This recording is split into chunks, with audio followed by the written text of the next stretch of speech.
तो hello everyone. I hope you all are doing good. Happy Diwali to you all. तो इस video में हम लोग एक different kind of business model के बारे में बात करेंगे, है ना। तो प्लेटफॉर्म से रिलेटेड मैंने कुछ एक दो बिजनेस को ऑलरेडी डिस्कस किया है, वो मेरे प्लेलिस्ट में है। तो अब ये वाला जो बिजनेस है, ये प्लेटफॉर्म ड्रिवन एक मॉडल होने के बाद भी इसमें वो सारे जो आपके इंटरेक्शन चीजें होती है ना प्लेटफॉर्म में, उसका पूरा आपको रिजल्ट दिखता नहीं है। आते हैं उन चीज़ों पे हम धीरे धीरे।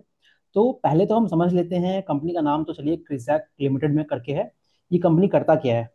तो ये कंपनी आपका बेसिकली जो आपके एजेंट्स होते हैं और स्टूडेंट्स होते हैं, और जो इंटरनेशनल अरीना में बहुत सारी यूनिवर्सिटीज़ हो गए आपके, खास करके जो यूके मार्केट की यूनिवर्सिटीज़ हैं, आयरलैंड में है ना। तो इन सभी यूनिवर्सिटीज़ को बेसिकली जो हमारे कैंडिडेट्स होते हैं, मतलब स्टूडेंट्स होते हैं, उससे कनेक्ट करता है बेसिकली, है ना।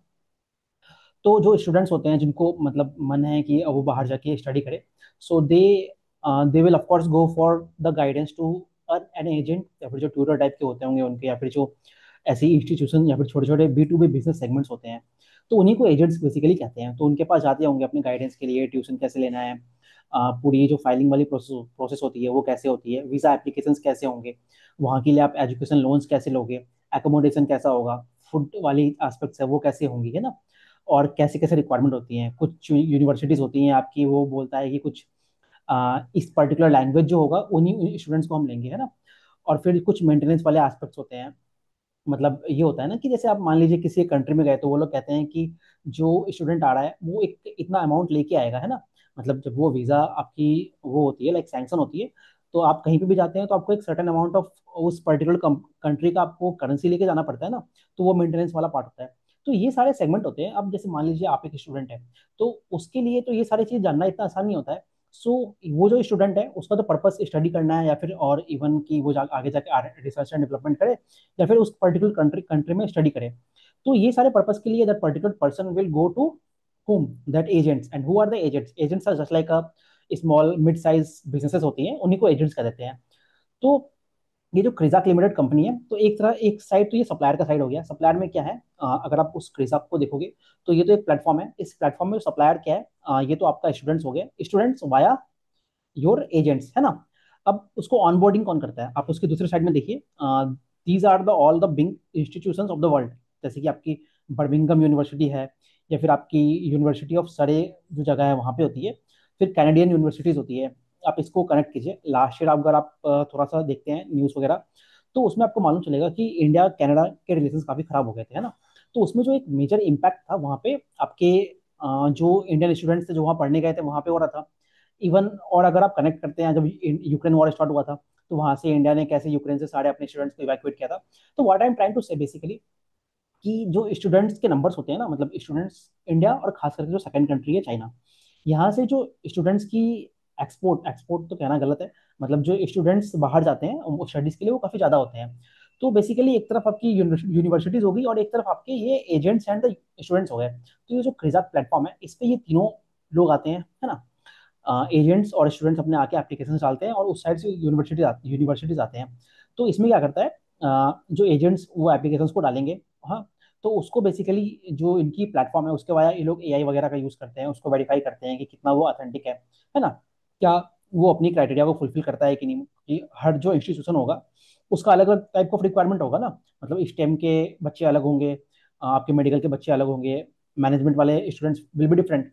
So based on all these things, जो जिस यूनिवर्सिटी को जिस तरह के बच्चे चाहिए, तो उस तरह का ये लोग सेग्रीगेशन कर देते हैं। एंड अकॉर्डिंगली जो यूनिवर्सिटीज होती है, वो अपने उसको शॉर्टलिस्ट करता है, और उसके अकॉर्डिंगली जो भी उनके आईलेट्स वाले स्कोर होते हैं, है ना, जो इंग्लिश प्रोफिशिएंसी वाला स्कोर है, तो उन सभी चीज़ों को देख के जो यूनिवर्सिटीज होती है वो उसको रिक्रूट करता है। तो ये पूरा प्रोसेस होता है। अब आप यहाँ पे ये नोट कीजिए कि इसमें अ, अब ये बताइए कि जो स्टूडेंट्स है और एजेंट्स है वो इनके प्लेटफॉर्म पे क्यों आएगा। तो यहाँ पे है ना, जो प्लेटफॉर्म है ये आपके स्टूडेंट्स या फिर जो एजेंट्स है उससे कोई कमीशन चार्ज नहीं करता है ना। That is free of cost. तो एक तरह से ऐसे वैसे मान लीजिए ट्रैफिक आ रहा है, जैसे हम लोग वो कार ट्रेड वगैरह पढ़ते हैं ना, तो वहाँ पे आपके वो मतलब बेसिकली जो यूजर्स होते हैं, एक्टिव मंथली यूजर्स होते हैं, वो आपके वहाँ पे आके प्लेटफॉर्म को विजिट करते हैं। It's more like that only, but यहाँ पे एट द सेम टाइम जो स्टूडेंट है वो अपना पूरा एप्लीकेशन भी सबमिट करेगा। तो ये पॉइंट हमें याद रखना है। और जब यूनिवर्सिटी जो होती है वो फाइनल जब आपका रिक्रूटमेंट कर लेता है ना, तो कुछ पैसा क्रिजाक के प्लेटफॉर्म को, मतलब एज अ कमीशन टाइप आप समझ लीजिए, इसको पे करता है ना। So that is how the company actually earns the money, that is their revenue, मतलब इसके वजह वो अपने पैसे को अर्न करते हैं। अब वो उसको यूज कहाँ करते हैं, तो आपके यूसेज कहाँ पे होगी, यूसेज तो आपका ऑफकोर्स क्या होगा, सिंस ये प्लेटफॉर्म ड्रिवन चीजें है ना, तो एक तो आपका मेजर चंग जो आपका खर्चा है वो आपके प्लेटफॉर्म पे जाएगा, but that is not the major thing is what, कि ये जो कंपनी है ना अपना, जो इनको पैसा आता है यूनिवर्सिटीज के वाया, जब स्टूडेंट्स के रिक्रूटमेंट हो जाती है उसके बाद, है ना, there is a gap of around 9+1 equal to 10 month, इसके बारे में और आपको एक्सप्लेन करता हूँ मैं। तो अराउंड 10 मंथ्स के गैप में आपको पैसा आता है यूनिवर्सिटीज से, उसका approximate 60 to 70% that money is being distributed to all the agents, है ना। तो एक तो वहां से चला गया। अब उसके बाद जो पैसा बचता है, मतलब 30% बचा, है ना, 100 रुपए में से मैंने 70 रुपीज आपको दे दिया एजेंट्स को, जो यूनिवर्सिटी से पैसा आया। अब बचा मेरे पास 30 रुपीज। 30 रुपीज में से आप ये मान लीजिए कि लगभग लगभग जो 5 रुपए होते हैं वो आपके ओवरहेड कॉस्ट हैं, जैसे कि आपका एम्प्लॉय कॉस्ट हो गया, ईसॉप लगता है कंपनी, है ना, टेक टेक को अपग्रेड करना है। तो ये सारे चीजें के ऊपर कॉस्ट होते हैं, और कुछ इनके है ना फिजिकल प्रेजेंस भी होते हैं। फिजिकल प्रेजेंस क्यों जरूरत है, मतलब बहुत ही ये ब्रिक एंड मोटर वाले थीम में नहीं है ये company, this is more of a tech driven of course, but कुछ तो फिजिकल प्रेजेंस चाहिए ना आपको। अब मान लीजिए आपको यूके में, यूके इनका बहुत बड़ा मार्केट है, इसलिए उसका एग्जांपल ले रहे हैं। तो यूके में आपको कुछ यूनिवर्सिटीज के साथ आपको कनेक्ट करना है, तो there will be some person, उसको रिलेशनशिप मैनेजर्स कहते हैं ये लोग, है ना। तो वो वहाँ पे जाके उन यूनिवर्सिटीज को टाइप इन करेगा, है ना, और नए नए यूनिवर्सिटीज के साथ बातें करेगा, है ना, तभी तो बिजनेस बढ़ेगा इनका आगे। सिमिलरली जैसे अभी ये लोग है ना, ओवरऑल पूरा मिडिल ईस्ट में, या फिर जो चाइनीज मार्केट है, और even the south east Asian countries हो गया, जैसे कि मलेशिया हो गया, इंडोनेशिया हो गया, या फिर इवन फॉर द सेक आपका ऑस्ट्रेलियन मार्केट है ना, तो उन सभी मार्केट्स में ये टाइप करने की कोशिश कर रहा है, तो उसके लिए भी तो आपको लोगों की रिक्वायरमेंट होगी। तो वहां से उनका कुछ एम्प्लॉय कॉस्ट वगैरह आता है। सो ये सारे जो कॉस्ट अगर मैं ले लूंगा ना, तो अराउंड 4 से 5% होता है। तो मैंने कहा आपको अभी कि अराउंड 70% तो इनका एजेंट्स के वाया चला गया, मतलब 60 से 70%, रफली हम 70 ले लेते हैं। 5% आपका मोटा मोटी आपके ओवरहेड कॉस्ट इंप्लॉइज वगैरह में चले गए। बचा कितना, 100 में से 75 माइनस कर दीजिए, 25 हो गया। तो ये जो 25 रुपए होते हैं ये इनकी एबिटा मार्जिन हो गया। अब इसके बाद आप इसमें इनकी डेप्रिसिएशन होगा। डेप्रिसिएशन क्यों होगा, आपका जो भी टैक्स लगा है उस पर अराउंड कुछ ये लोग 30-40% का डेप्रिसिएशन काउंट करते हैं ईयरली बेसिस पे। तो वो डेप्रिसिएशन लगा, और बाकी कुछ टैक्स वाले कंपोनेंट्स होंगे, उसको अगर जब आप हटा देते हैं, तो जो एंड में आपके जो बॉटम लाइन पे बचता है, मतलब जो पूरा मुनाफा बचा कंपनी का, है ना, धंधा किया इन्होंने, तो मुनाफा जो बचा बॉटम लाइन पे, वो अराउंड आपका बचता है कितना, 14 से 15 रुपए बचता है, मतलब 14, मतलब अभी मान लीजिए। बट जो इबिटा मार्जिन है वो बढ़ रही है, जैसे लास्ट ईयर देखेंगे आई थिंक इनका कितना 17-18% के आसपास था।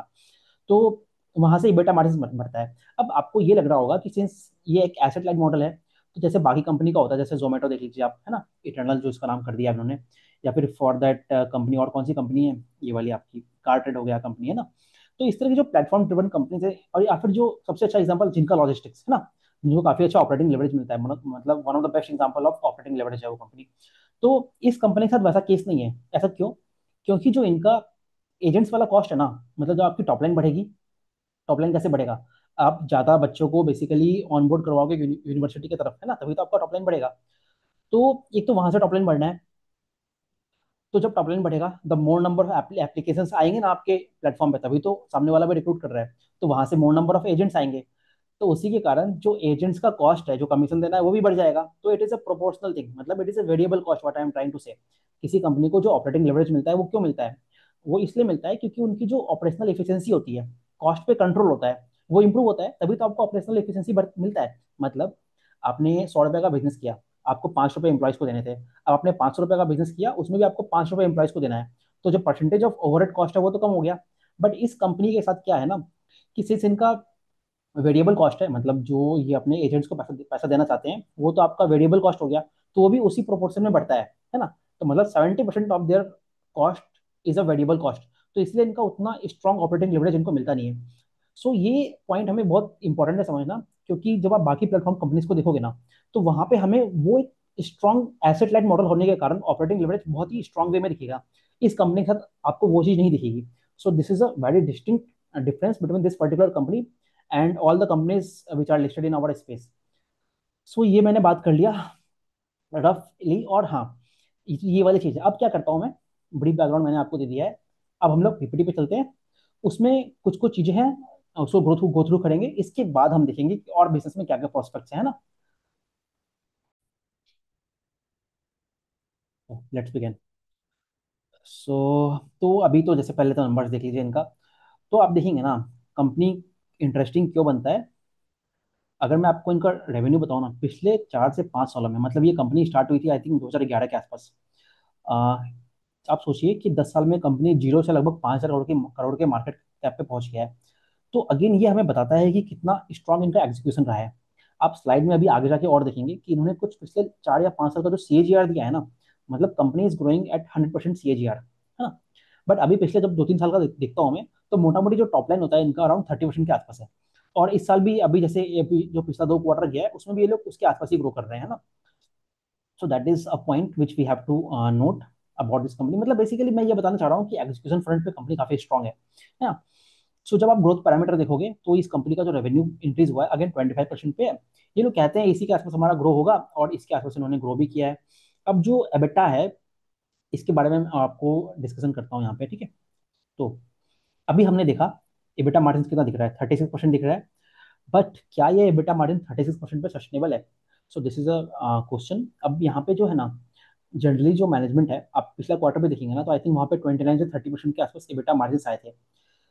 और जो मैनेजमेंट गाइड करता है वो अराउंड 24 से 25% के बीच में एबिटा मार्जिन का गाइडेंस देता है, ठीक है। अब जब आप इस तरह की कंपनी को देखते हो ना, तो इनका जो सोर्स ऑफ रेवेन्यू क्या है, आपकी यूनिवर्सिटी से पैसा आना है।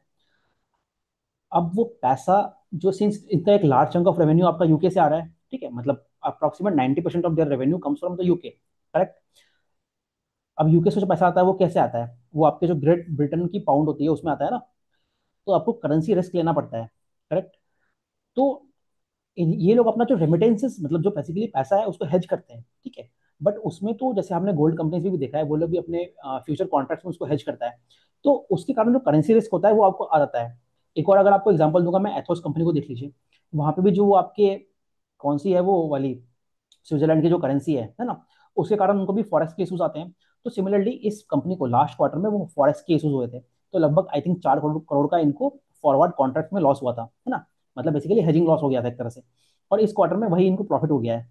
तो बेसिकली क्या है, पिछले 2 क्वार्टर में वो बिल्कुल नेट में जीरो हो गया है। तो इनको है ना, यहाँ पे इनको इसलिए हमको इनका जो एबिटा मार्जिन है वो थोड़ा बूस्टेड दिख रहा है ना। सो आगे जाके वो ऑफकोर्स कम हो जाएगा। और इसके अलावा सिंस जो पूरी इंडस्ट्री है ना, ये पूरी जो एजुकेशन इंडस्ट्री है पूरे वर्ल्ड में कैसे काम करती है ये देखिए। तो दो वे में इनका रिक्रूटमेंट होता है, ठीक है। काफी इंपॉर्टेंट ये समझना। एक कहते हैं सितंबर के आसपास रिक्रूटमेंट रिक्रूटमेंट होता है। तो ये जो कुछ कुछ कंपनियां होती है जो आपके आयरलैंड या फिर जो कैनेडियन मार्केट्स में कुछ नॉट कंपनीज, द यूनिवर्सिटीज, वो जो रिक्रूट करते हैं ना वो सितंबर के आसपास करते हैं। तो एक जो चंक में जो रिक्रूटमेंट होता है वो आपका सितंबर में होता है। और जो दूसरा, मतलब जो पूरा ट्रेंड है हर जगह का, जो सेकंड वे में जो मेजर रिक्रूटमेंट होता है वो आपका जनवरी में होता है, जिसको ये लोग फॉल कहते हैं। तो इसीलिए जब आप इस कंपनी को देखते हो ना, तो हम बहुत अलग अलग तरह की कंपनी देखते हैं। कुछ का H2 हैवी होता है, कुछ का H1 हैवी होता है ना। इस कंपनी का भी ऑफकोर्स H2 ही हैवी है, बट जो स्प्लिट है ना वो काफी डिफरेंट है as compare to many other companies. तो इस कंपनी का अगर मैं देखूँ, आपको मैं बताऊँ, Q1 से Q4 चलते हैं। तो 10% Q1 में, 20%, सॉरी, 20% Q1 में, 10% Q2 में, कितना हुआ ये, 30% यहाँ पे हो गया। 40% इनका आता है Q4 में, और 30% आता है Q3 में। चार तो 4+3+2+1, 100% हो गया। तो बेसिकली जो H2 है वो आपको कंट्रीब्यूट करता है 70% ऑफ द रेवेन्यू पे, और जो H1 है वो 30% ऑफ रेवेन्यू पे कंट्रीब्यूट करता है। अब यहीं पे आप देखिए गेम कितना इंटरेस्टिंग है। आपने ये देखा, कंपनी का जो मेजर चंक ऑफ रेवेन्यू है वो H2 में आना है 70%। और इन्होंने जो इनका गाइडेंस है वो 25% पे है। इन्होंने ऑलरेडी स्टार्टिंग के 2 क्वार्टर में एक लार्ज चंक ऑफ 25% के ऊपर ग्रो किए हैं। तो देर इज अ हाई प्रोबेबिलिटी कि ये अपने जो रेवेन्यू गाइडेंस है उसको बीट करेंगे, है ना। क्योंकि अभी तो H2 पूरा आया ही नहीं है, और H2 में ही मेजर रिक्रूटमेंट होना है। तो इस चीज पर हम लोग और आते हैं गाइडेंस वाले पार्ट पे। सो मैं आपको बता रहा था कि कैसे ये जो पूरा रिक्रूटमेंट वाला प्रोसेस होता है। तो एक तो मैंने बोला कि सितंबर के आसपास होता है, और दूसरा आपका जनवरी में होता है ना। तो तो अभी जैसे सितंबर वाला हुआ है Q2, तो यहाँ पे इनको कुछ बोनस वगैरह भी मिले हैं from the universities. So that is again one of the levers जिसके कारण इनका जो एबिटा मार्जिन है वो इंप्रूव हुआ है। So that is again an important point. अब यहीं पे मैं आपको, अच्छा ठीक है, आता हूँ डिप्रिसिएशन वाली चीज पे हम आते हैं। So let's continue. ओके, सो मैंने आपको एबिटा मार्जिन से बताया प्रोफाइल के बारे में, पैट का भी मार्जिन, सिंस एबिटा लेवल पे तो इनको ऑपरेटिंग लेवरेज नहीं मिलता है, बट पैट पे इनको है ना क्यों मिलता है? क्योंकि जो इनका डेप्रिसिएशन कॉस्ट है, सिंस उतना तो हैवी एसेट्स इनको क्रिएट करने नहीं पड़ते हैं, तो इसीलिए जो इनका डेप्रिसिएशन कॉस्ट होता है ना, वो कम होता है और आगे जाके और भी कम होगा। तो इसीलिए जो बॉटम लाइन है वहां पे आपको इंक्रीमेंट दिखता है, और बाकी फाइनेंस कॉस्ट वगैरह तो उतने सिग्निफिकेंट है नहीं कंपनी के, क्योंकि उतनी तो डेप्ट वाली कंपनी है नहीं ये, since an asset model model है इनका। So this was the basic thing about कि कैसा कैसा चल रहा है इस कंपनी में। सो हम लोग अब आगे के नंबर देखते हैं। अब यहीं पे आप देखिए, इस कंपनी को अगर आपको जज करना है ना, तो आप एक ये लाइन पढ़िए, यहाँ पे है कि इसमें यहाँ पे लिखा गया है कि जो प्रोसेस किया इन्होंने 1 लाख एप्लीकेशन प्रोसेस किया है। और जो लास्ट क्वार्टर में इन्होंने प्रोसेस किया था वो आपका 68,000 प्रोसेस किया था, है ना। और बाकी इन्होंने जो इनके एजेंट्स वगैरह इन्होंने ऑनबोर्ड किए हैं, because that is again an ongoing process, मतलब चलता रहता है, तभी तो एक्सपांड करेंगे ना नए नए जोग्राफीज में, तो ऑनबोर्ड तो करना पड़ेगा। और बाकी इन्होंने लिखा है कि वही यूनिवर्सिटी मिक्स, मतलब मान लीजिए कुछ यूनिवर्सिटी होगी जो ज़्यादा कमीशन देता है, तो उसके अकॉर्डिंग भी आपके मार्जिन थोड़े से इंप्रूव होते हैं। और ये लोग अभी एक्सपांड कर रहे हैं आपके एकोमोडेशन फैसिलिटी में, और आपके एट द सेम टाइम ये जो फॉरेक्स सर्विसेज और आपका जो लोन सर्विसेज है, यहीं पे बात कर लेते हैं इसके भी। तो मैंने बोला, एक ये लोग एकोमोडेशन सर्विसेज को एक्सपांड कर, मतलब उसमें जाने की बात कर रहे हैं, तो कैसे जाएंगे ये लोग? तो basically they will act as a distributor, है ना, क्योंकि ये तो इनका खुद का मॉडल है नहीं एकोमोडेशन देना, है ना, रियल एस्टेट वाले तो कंपनी है नहीं। सिमिलरली जो ये फॉरेक्स एक्सचेंजेस वगैरह वाले हो गए, या फिर जो आपका ये है ना, लोन्स वगैरह देना है, तो ये भी इनका तो मेन बिजनेस मॉडल है नहीं। So for example latest take the example of आपके एनबीएफसी। तो इन्होंने क्या किया है अभी इस क्वार्टर में, 7 से 8 कुछ एनबीएफसी को ऑन बोर्ड किया है, और इवन बैंक्स। तो उससे क्या करेंगे ये लोग, मान लीजिए एसबीआई को इन्होंने ऑन बोर्ड किया, तो एसबीआई की ये लोन डिस्ट्रीब्यूटर बन जाएंगे और एसबीआई से कुछ कमीशन लेंगे। तो उससे जो एक छोटा सा रेवेन्यू आएगा, इसको आप ऐसे समझ लीजिए, बैंक में जो फी इनकम होता है ना, आप पैसा समझ लीजिए इसको। तो एबिटा लेवल्स पे अभी नहीं, आने वाले कुछ समय में जब ये पूरा प्रोसेस इनका अच्छे से हो जाएगा, ये लोन वाला चीज, तो ऑन एन एबिटा लेवल सिर्फ 1 से 2% ओवरऑल एबिटा को कंट्रीब्यूट करेगा। So what I am saying कि अगर 100 रुपए इनका एबिटा है, तो 2 रुपए इनके जो ये फी बिजनेस आएगा ना लोन्स वाले से एज अ डिस्ट्रीब्यूटर काम करते हुए, तो वहां से 2 रुपए आएंगे। और बाकी इनका 98%, 98 रुपीज जो है, जो बाकी जैसे अभी एबिटा में फ्लो हो रहा है 25% टॉप लाइन का, that will keep on going with going as we go forward, है ना। सो इसके अलावा और सिमिलरली वो जो एकोमोडेशन वाला चीज भी है, उसमें भी ये लोग डिस्ट्रीब्यूटर के वाया ही काम करेंगे। मान लीजिए ब्रिटेन में कोई रियल एस्टेट की कंपनी होगी, या फिर जो वहाँ पे आपकी हाउसिंग प्रोवाइड करता है, तो उनके डिस्ट्रीब्यूटर बन जाएंगे, जो बच्चे इंडिया से या फिर चाइना से आएंगे, उनको वहाँ पे एकोमोडेशन प्रोवाइड कराएंगे, basically broker sort of thing आप समझ सकते हैं।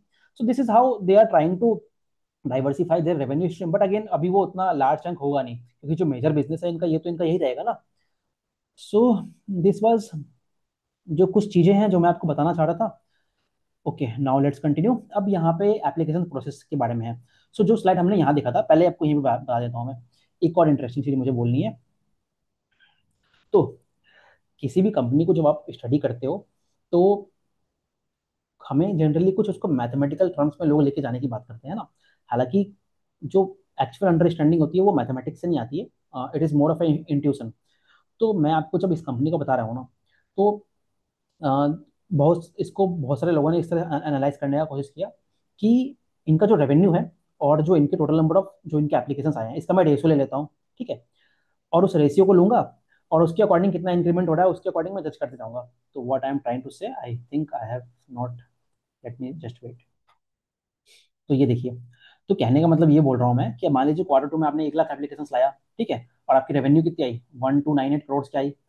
तो basically what I am trying to, मतलब है ना, मैं बोल रहा हूँ इतने जो रेवेन्यू आया ना, इसको आप डिवाइड कर दीजिए इतने एप्लीकेशन से, और इस नंबर को देख लीजिए कि वो ऊपर हुआ है कि कम हुआ है, कम हुआ है या ज्यादा हुआ है। इट्स जस्ट लाइक आपकी जो सोलर सोलर मॉड्यूल्स वाली कंपनी होती है, इट्स पार्ट ऑफ रियलाइजेशन, तो ऐसा ये लोग कहना चाहते हैं। बट ये चीज यहाँ पे एप्लीकेबल नहीं है, ठीक है। एप्लीकेबल क्यों नहीं है? अब आप सिंपल सी बात है, आप देखिए, आपका मान लीजिए किसी बच्चे को, किसी स्टूडेंट को सितंबर वाला जो बैच है ना, या फिर जो जनवरी वाला है, मतलब H2 वाले सेगमेंट, दोनों में आपको लेना है। तो जनरली जो स्टूडेंट्स होते हैं ना, वो आपके 8 से 9 मंथ्स के पहले एप्लीकेशन देगा देगा। तो इसीलिए जब आप इस कंपनी को देखोगे ना, तो क्वार्टर 1 और क्वार्टर 2 में इनके जो नंबर ऑफ एप्लीकेशन है वो आपको बहुत ज़्यादा ज़्यादा दिखेंगे, because they are like an application for the future recruitment, correct, है ना। तो क्वार्टर 1 और क्वार्टर 2 के नंबर को जब आप एप्लीकेशन देखते हो, उसको सीधा सीधा रेवेन्यू से आप कोरिलेट नहीं कर सकते हो, बिकॉज वो एप्लीकेशन के कंटेक्स्ट में हमें, हमारे बैलेंस शीट में हमें पैसा अभी तक आया नहीं है। उसका पैसा हमें 9 मंथ्स के बाद आएगा, नॉट इवन 9 मंथ्स। 9 मंथ्स के बाद आप 1 मंथ और ऐड कीजिए, 9 मंथ बाद बच्चे आपकी यूनिवर्सिटी में चले जाएंगे। फिर वहां से जब पूरा अप्रूवल वगैरह करेगा university, then that money will be dispatched to the Crizac, है ना। तो उसमें टाइम लगता है, 10 महीने का गैप होता है। सो बट इसीलिए हमें ये रेशियो वगैरह निकाल के रियलाइजेशन वाले पैरामीटर पे नहीं जाना है। Rather than going in that particular way, we should look it on an individual basis. मतलब what I am trying to say, कि आप इनके जो टोटल नंबर ऑफ एप्लीकेशन है उसको देखिए। तो हमें अगर एप्लीकेशन बढ़ता हुआ दिख रहा है, तो देर इज अ हाई रिफ्लेक्शन की फ्यूचर में जो अर्निंग ग्रोथ इनका आना है वो हमें अच्छा दिख रहा है ना। तो अगर मैं इनका लास्ट क्वार्टर देखूँ या फिर जो अभी वाला क्वार्टर देखूंगा, तो आराम से 40% के ऊपर इनका इनरोलमेंट, इन नॉट इनरोलमेंट मतलब जो एप्लीकेशन आए हैं उसकी ग्रोथ आई है। So there is a high probability कि मतलब मान लीजिए आपने 1 लाख एप्लीकेशन आए आपको, है ना। अब कुछ बच्चे इसमें ऐसे भी होंगे जो 2 या 3 यूनिवर्सिटी में अप्लाई करेंगे। सो अगेन यहाँ पे ये नोट करना इंपॉर्टेंट है कि जो एप्लीकेशन है ना, they are not the representation of total number of students, rather they are representation of total number of application. मतलब एक बच्चा 2 या 3 एप्लीकेशन भी डालता है, तो एक्चुअली जो यूनिक नंबर ऑफ स्टूडेंट्स हैं वो उनकी संख्या इससे कम ही होगी। तो वो हमें याद रखना है। ओके, ये हो गया। तो अगेन मैं कह रहा था आपको कि भाई ये जो इनके जो नंबर ऑफ एप्लीकेशन है इसको आप नोट कीजिए, और इससे आप एक फ्यूचर अर्निंग का हम लोग उसको देख सकते हैं, प्रोजेक्ट कर सकते हैं ना। So this point I wanted to explain. Now let's continue. So I think मैंने ये स्लाइड में आपको अच्छे से समझा दिया है। अब आगे की चीज़ें बहुत ईजी हो जाएंगी। हाँ अगेन, तो हम लोग अभी इसमें जल्दी जल्दी जल्दी बढ़ते हैं। तो यहाँ पे देख सकते हैं आप, इन्होंने बता रहे हैं कि पूरे हम लोगों का ईयरली एप्लीकेशन कैसे बढ़ा है। तो हमें दिख रहा है कि जैसे अभी H1 हुआ है, तो ये मोटा मोटी आपकी देखिए ना 2,10,000 के आसपास हो गया। अगर मैं जोड़ देता हूँ तो आपकी 50-60% के आसपास हो जाता है। और बाकी तो H2 या अभी तो H2 आएगा, वहां से भी कुछ एप्लीकेशन आएंगे। बट मुझे जो लगता है ना, जो H2 में इनका एप्लीकेशन एप्लीकेशन का नंबर आएगा ना, जैसे यहाँ पे भी देखिए आपको कम होता हुआ दिख रहा है ना। मतलब Q1 से Q2 में कम हुआ है। तो व्हाट आई थिंक, मतलब जो मुझे लगता है कि जो H2 में जो इनके नंबर ऑफ एप्लीकेशन आएंगे वो और भी कम आएंगे। वाई? मतलब वो तो आपका बैच, मतलब बैच के बाहर चला गया ना बेसिकली। मतलब कोई जनवरी, मतलब मार्च के बाद तो कोई रिक्रूट करता नहीं है ना। मार्च से लेके जो आपका अगस्त का पीरियड है उसमें तो कोई रिक्रूटमेंट होती नहीं है। तो of course why someone will put an application on the Crizac platform 9 years before. तो जो मेजर चंक ऑफ इनका एप्लीकेशन आना है, I think that will be dominant in Q1 and Q2। मतलब इन चीजों के बारे में और हमें अच्छे से क्लैरिटी मिलेगी एज एन when इनके और कौन कौन होंगे, नंबर्स आएंगे। अभी तो बस 2 ही क्वार्टर हुआ है। तो मतलब जो भी इन्फॉर्मेशन है उसके बेसिस पे हम लोग इसको स्टडी कर रहे हैं। So but I think that is how the company will progress. अब हम लोग आगे बढ़ते हैं ना।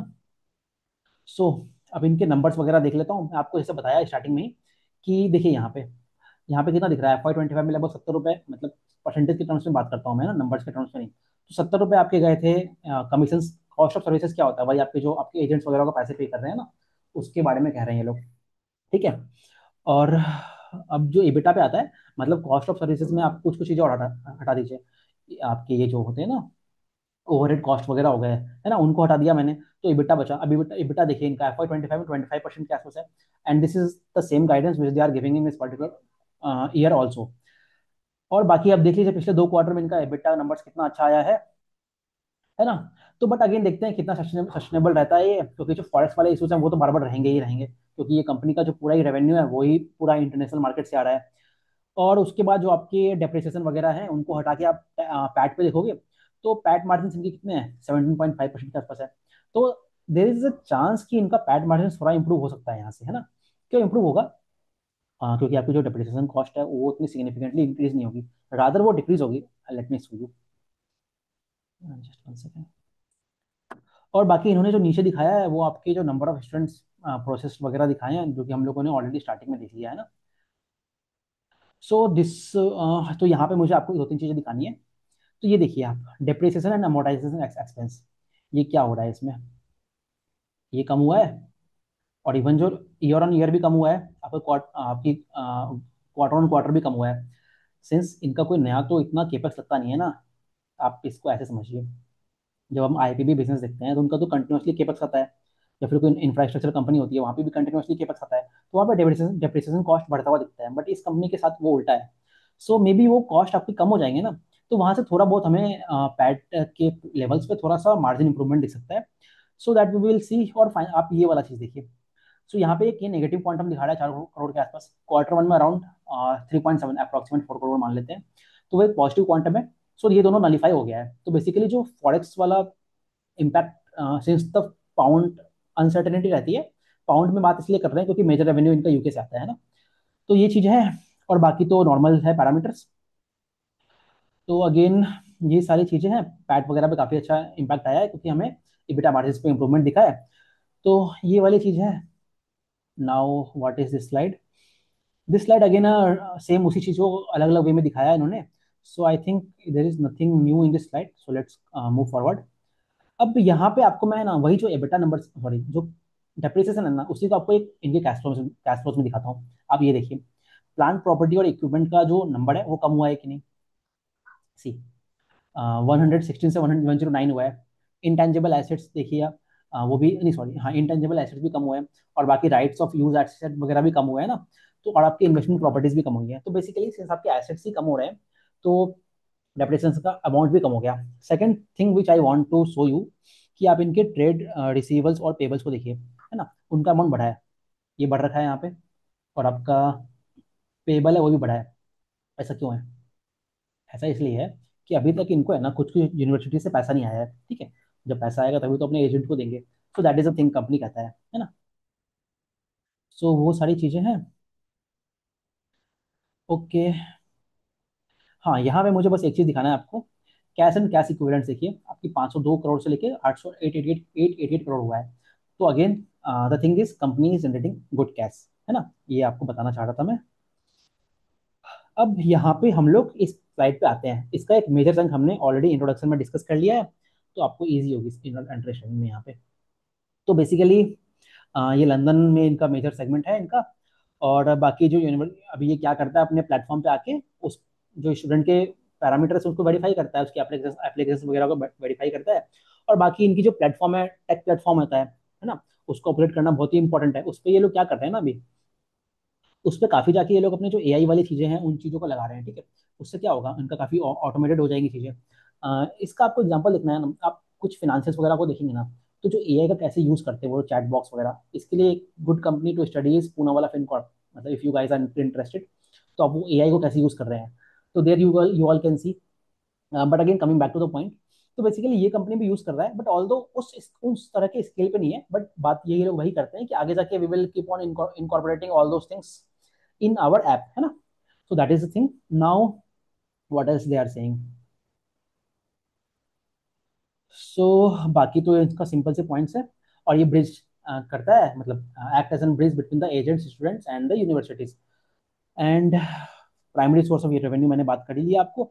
और जो ग्लोबल इंस्टीट्यूशन है, इनके नंबर्स आप इसको देखेंगे ना, लास्ट क्वार्टर में ये 170 था, इस क्वार्टर में 250 है। तो यहाँ पे भी कितना अच्छा जंप है इनका। तो ये सारी चीजें हैं। सो और बाकी ये देखिए, इन्होंने बहुत अच्छे से एक्सप्लेन किया है यहाँ पे कि कैसे ये तीनों चीज का एक सिंगल पॉइंट डेस्टिनेशन बनाता है तीनों चीज के लिए। और बाकी तो नॉर्मल पॉइंट्स हैं, you all can read from here. और यहाँ पे इनका जो ओवरऑल इवोल्यूशन हुआ है, मतलब लास्ट 10 ईयर की जो जर्नी जर्नी रही है ना इनकी, काफ़ी अच्छी रही है। मतलब 5,000 मार्केट कैप इन्होंने कर लिया है। और पिछले कुछ क्वार्टर्स में आपको दिखाता हूँ कितना इनका नंबर्स, अगर मुझे मिलेगा तो यहाँ पे, ठीक है, वो हम लोग ऐसे में देख लेंगे। सो ये है। अब ये मैं थोड़ी सी आपको पूरी जो ओवरऑल इंडस्ट्री है ना, उसके बारे में बताता हूँ आपको। तो अभी आप देखिए, जो बेसिकली ये लोग पहले जो यहाँ पे स्लाइड में दिखा रहा है कि जो एजुकेशन इंडस्ट्री है वही आपकी 7% के सीएजीआर में बढ़ रही है। बट हमें पता है, ये क्वेश्चन आना चाहिए कि जो एजुकेशन सेक्टर है वो 7% पे बढ़ रहा है, बट इस कंपनी का नंबर इतना आपको 25% के आसपास क्यों दिख रहा है? What could be the reason? ऐसा इसलिए है क्योंकि एक तो आप देखिए ना, ये पूरे एक तो एजुकेशन सेक्टर की बात हो रही है, ठीक है। यहाँ पे इसमें तो सब कुछ इन्वॉल्व हो गया ना।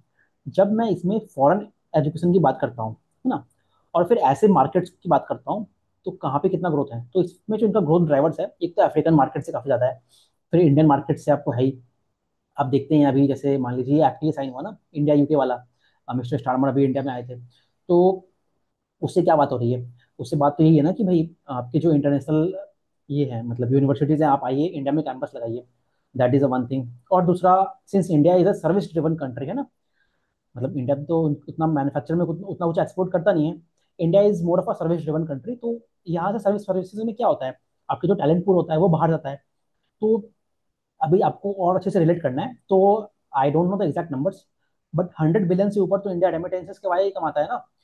सो दिस ऑल थिंग्स आपको शो करता है कि कैसे ये जो ग्रोथ ड्राइवर्स है इन कंपनी का है ना। तो और बेसिकली उसके अलावा ये लोग क्या कर रहे हैं, नए नए जोग्राफीज में जा रहे हैं है ना, नए नए यूनिवर्सिटीज को ऑनबोर्ड कर रहे हैं। तो यहीं पे मैं आपको और अच्छे से बताता हूँ।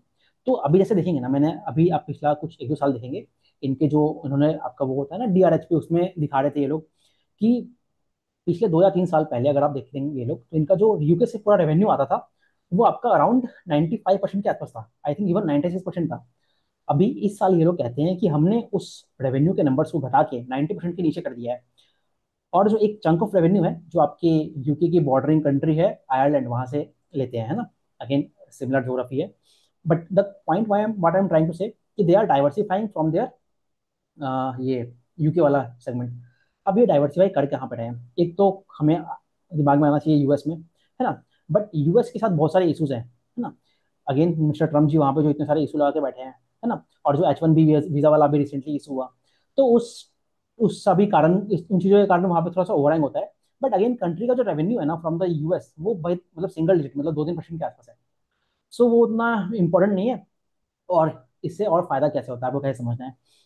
तो आप सोचिए कि जब यूएस में H1B वीजा वाला इशू आ रहा है, तो जो स्टूडेंट्स वहां पे जाने वाले थे वो तो वहां नहीं जाएंगे, they will choose some other markets to go. तो यहाँ पे एक यूके एक लुक्रेटिव डेस्टिनेशन की तरह से इमर्ज होके आता है ना।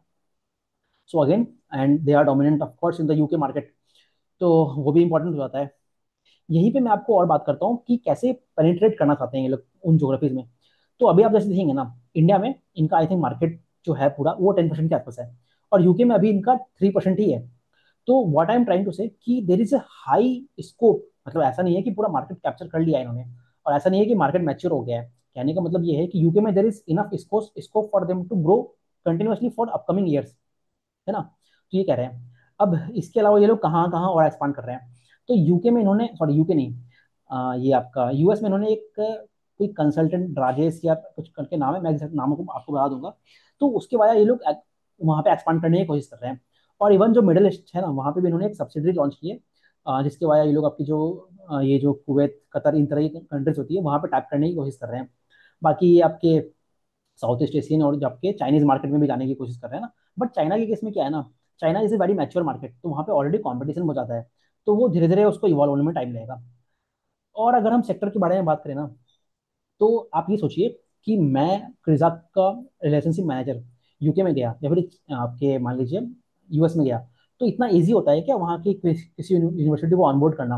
It's not that easy, it takes time, मतलब 2 से 3 साल का उसमें टाइम लगता है आपको कि उस पूरे प्रोसेस को आप ऑनबोर्ड कीजिए है ना। आपको वहाँ पे जाके उनसे बात करना पड़ेगा, उनसे मीटिंग्स होती है। कुछ केसेस में तो आपको 2-3 साल 4-5 साल भी लग जाते हैं। And in some cases specially in the case of middle east segment, वहाँ पे ये चीज़ आपको बहुत जल्दी हो जाता है। बिकॉज वहाँ पे आप देखते हैं ना, जो हमारे केरला और गुजरात से कितने सारे लोग उस तरफ जाते हैं है ना, वो आपके golden visa and all those things. तो वहाँ पे ये चीज़ करना ईजी है। बट जो आपके यूरोपियन मार्केट है और जो आपका यूएस वाला मार्केट है, इसको आप इससे भी कनेक्ट कीजिए। वहाँ पे जब ये जो पूरा इमिग्रेशन वाला इशू चल रहा है ना, मतलब जो यूएस में प्रोटेस्ट वगैरह, यूएस नहीं यूके में प्रोटेस्ट हो रहे हैं, आपके आपके ये वाला यूएस में भी इशू चल रहे हैं ना ट्रम्प के। तो ये सारी चीज़ें और ओवरहैंग बना देता है। तो ये सारा चीज़ है। तो this is how the company is trying to progress. तो कंटिन्यू लेट्स प्रोग्रेस, आगे बात करते हैं हम लोग। अब ये मैंने आपको आई थिंक एक्सप्लेन कर दिया है। Okay.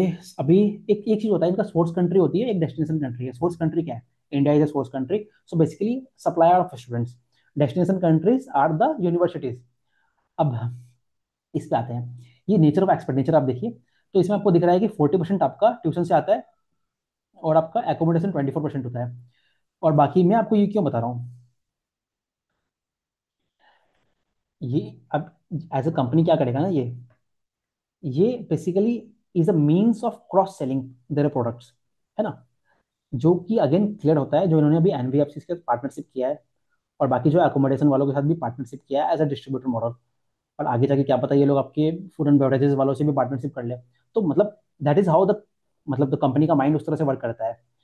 So I guess this is clear. और बाकी ये लोग बता रहे हैं कि यूके तो हमारा स्ट्रेंथ है ही, क्योंकि पहले से ही काम करते हैं वहाँ पे। सो अगेन दिस स्लाइड अपने यूनिवर्सिटीज के नाम दे रहे हैं, और बाकी यहाँ जो डिटेल्स ऑफ एप्लीकेशन है वो स्टार्टिंग में हमने देख लिया, अगेन यहाँ पे रिपीट कर रहे हैं लोग। और क्या है यहाँ पे?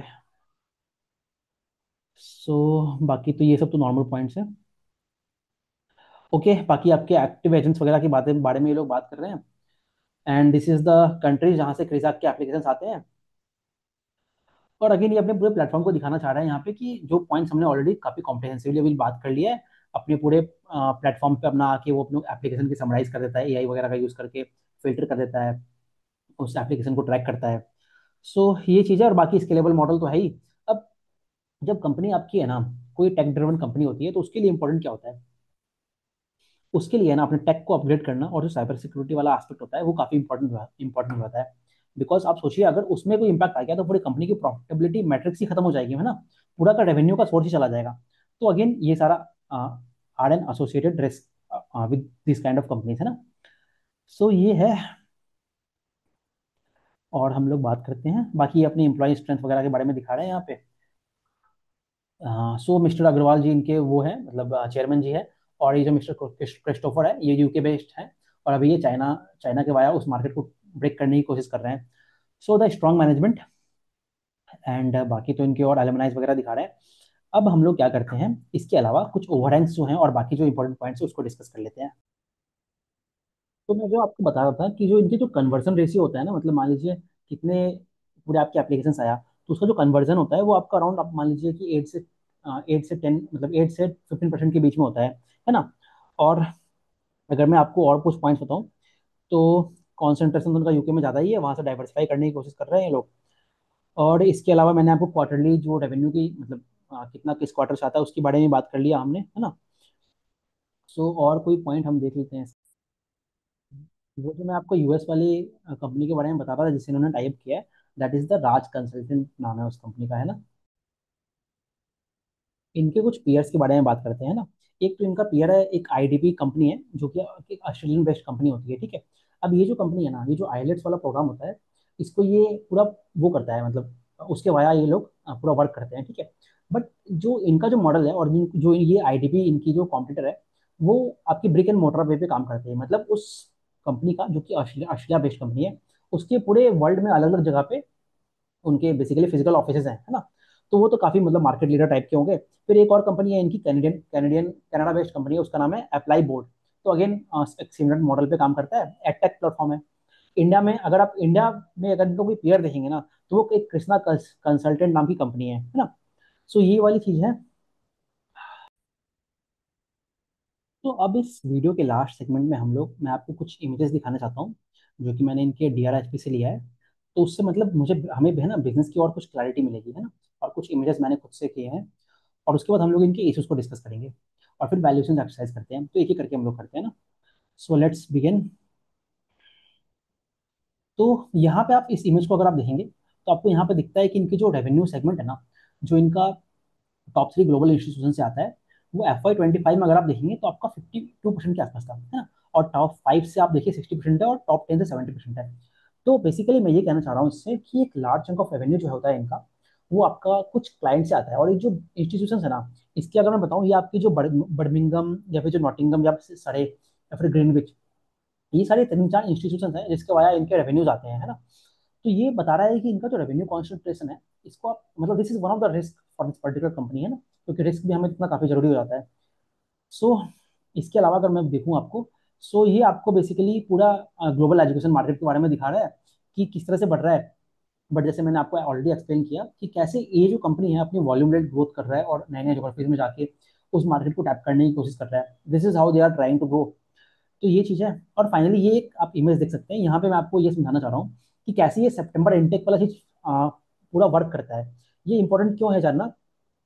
इससे है ना आपको अंडरस्टैंडिंग क्लियर होगा कि भाई अगर जनवरी में हमें मतलब इस क्वार्टर में ये जो हमको एप्लीकेशन दिख रहा है, उसका जो रेवेन्यू रिकॉग्निशन होना है ना, वो आपका अक्टूबर नवंबर में होना है। मतलब क्वार्टर 1 में जो आपको एप्लीकेशन आए हैं, वो आपको क्वार्टर 3 और क्वार्टर 4 में इम्पैक्ट दिखाएगा। This was an important point I wanted to share. अब इसके अलावा मैं आपको कुछ और रिस्क के बारे में बात करता हूँ। एक तो मैंने यूनिवर्सिटी कॉन्सेंट्रेशन बोल दिया। दूसरा, आप अगेन वही चीज देखेंगे ना, तो जैसे मैंने आपको अभी इनका टॉप 3 और टॉप 5 यूनिवर्सिटीज यूनिवर्सिटीज के बारे में दिखाया है ना, और सिमिलर मैसेज आप देखेंगे तो इनका जो एजेंट वाला चीज़ है उसमें भी कॉन्सेंट्रेशन है थोड़ा सा, बट वो उतना सिग्निफिकेंट नहीं है उसके कंपैरिजन में।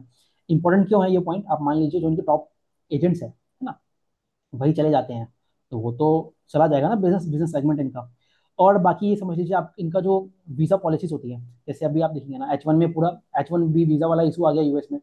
तो ऐसा ही केस अगर मान लीजिए किसी और कंट्री की तरफ से आता है, तो जब उस कंट्रीज का वीजा ही प्रोसेस नहीं कर, मतलब जब चाइना या इंडियन स्टूडेंट्स का वीजा ही प्रोसेस नहीं करेगी वो कंट्री, तो बच्चे जाके पढ़ेंगे कैसे? That is a thing. बाकी जो ये जो इमिग्रेशन पॉलिसीज में चेंजेस हो रहे हैं, जो पूरा आपके यूरोपियन कंट्रीज में जो पूरा ये जो पॉलिटिकल आइडियोलॉजी चल रही है अभी, उसके कारण जो आपका ये प्रोटेस्ट वगैरह हो रहे हैं, तो उसके कारण इमिग्रेंट्स के साथ दिक्कत है। तो कंपनी वहां पे तो ये कहता है ऑल्दो कि दिस इज द पॉलिसी जिसके वजह countries of course genuine candidates को लेना चाहता है। Again that is a good thing, but again उसके कारण अनसर्टेनिटी आ जाती है हमारे हमें।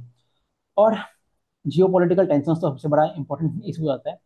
सबसे अच्छा एग्जाम्पल है इसका जो इंडिया कनाडा में हुआ था लास्ट ईयर में, है ना, मिस्टर ट्रूडो के सरकार के टाइम पे। So that is a thing that is clear to understand. बाकी जो टेक टेक में अगर ये अपग्रेड नहीं करते हैं ना, वो है। और फाइनली जो करेंसी रिस्क है, वो तो सबसे बड़ा इंपॉर्टेंट है ना, जो हमें इनके पिछले क्वार्टर में दिख ही गया कि जो 4 करोड़ का इनको ये हुआ था ना, मतलब लॉस हुआ था। तो क्लियर, तो ये सारी चीजें हैं, बिजनेस काफी अच्छा है। अब मैं आपके वैल्यूएशंस के बारे में बात करता हूँ। तो आप जब FY 25 देखते हो तो इनका कितना रेवेन्यू था, आई थिंक 1800 मान लेता हूँ मैं अप्रोक्सीमेट करने के लिए, ठीक है। 1800 करोड़ का रेवेन्यू हो गया। EBITDA मार्जिन इनके 25% पे आए थे, है ना। और पैट आई थिंक 17% पे आया था। ऑल्दो Q1 या Q2 में इनके बोथ टॉप लाइन में भी काफी अच्छा ग्रोथ है, और आपके EBITDA लेवल्स में भी एक्सपांसन दिखा है हमें, उसके कारण ही पैट में और ज्यादा बूस्ट दिखा है, जिससे कि इनका जो पैट है काफी सिग्निफिकेंटली बढ़ा है। So there is a high probability कि इनका H2 तो हैवी होता है ना, तो काफी देर is a very very high probability कि ये लोग अपने पूरे गाइडेंस को बीट करेंगे। बट जो मैनेजमेंट ने कहा है, हम उसी को रेफरेंस पॉइंट मानते हुए अपना कैलकुलेशन कर रहे हैं। तो EBITDA को मैं अगेन 25% लेता हूँ, पैट को अगेन 17% लेता हूँ, तो उस पर अगर आप इनका फॉरवर्ड पी निकालोगे ना, तो वो अराउंड मान लीजिए आपको 25 से 30 के बीच में मिलेगा, है ना। हाँ, तो उतना आपको मिल गया, ठीक है। कंजर्वेटिव एस्टिमेट लेते हैं हम। तो पैग रेशियो जो होता है इसका अराउंड 1 के आसपास है। 1 के आसपास मैं आपको ये तब बोल रहा हूँ जब ये मैं बहुत कंजर्वेटिव एस्टिमेट लेके चलता हूँ। But having said all this things, ये इस तरह की जो कंपनी है ना, अभी ये कंपनी मतलब इनकी जो मैंने इश्यूज बोले हैं, सिंस इतना आपके यूके में डोमिनेंट है, और आपके जो बहुत सारे इतने इश्यूज आ रहे हैं आपकी इमिग्रेशन पॉलिसी वगैरह, तो कहीं पे भी अगर छोटा सा भी इम्पैक्ट आएगा ना, तो इस कंपनीज को बहुत सारे इश्यूज आ सकते हैं। तो when you are reading this kind of company, है ना, तो आपको ये सारी चीजें भी देखनी है, और उसके बेसिस पे डिस्कशन अपना थॉट प्रोसेस बनाना है ना। But very interesting company, quite a different business model as compare to other, मतलब आपके प्लेटफॉर्म वालों से भी डिफरेंट मॉडल है, और आपकी बाकी बिजनेसेस तो से तो डिफरेंट है ही। तो and finally this particular company was recommended by one of my subscriber. तो थैंक यू फॉर हिम कि मुझे ये पढ़ने का मौका मिला। I hope you like the video, and I think I have explain more और लेस ऑल द पॉइंट्स। बाकी देखते हैं आगे क्वार्टर में कैसे कैसे नंबर्स आते हैं, उसके अकॉर्डिंगली हम लोग और हमारी थॉट प्रोसेस बेटर होगी, and we will keep on tracking this company. Thank you very much, happy Diwali once again, bye.